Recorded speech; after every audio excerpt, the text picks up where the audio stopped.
What is everyone? This is Motorola, and today I'm going to show you how to fix the ChatGPT bad gateway error 502. So let's get around to this. So the first and foremost thing you need to do is go to status.openai.com to make sure basically ChatGPT is even up, right? It's entirely possible that something is down, it's not working, there's like issues as you can see over here. Like you can even look into the history and see something's happening and pretty much go from there and look into that, right? Specifically ChatGPT, right? You want to make sure everything is basically working here, and you can see it's entirely possible that the system itself is down, and it tells you at the top if there's like an overall issue.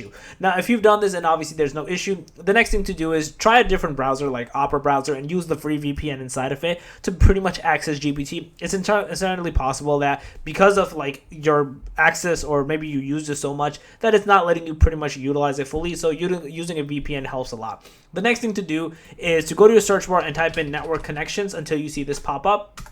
In here, right click into either Ethernet or Wi-Fi, whatever you're connected into. I'm connected via Ethernet, and then go to properties and click into Internet Protocol version 4 TCP/IPv4 and go to properties, and in here change it from this one, which is going to be on automatic, to use the following DNS server addresses, and change it to 1.1.1.1 and alternate to 1.0.0.1. Do this, restart your computer, try again, you should be good to go and not have this error persist any longer. So yeah, that's basically it. If you guys like the video, please run up, gun shot, make sure to subscribe, click that notification bell. I'm Motorola's out. Peace.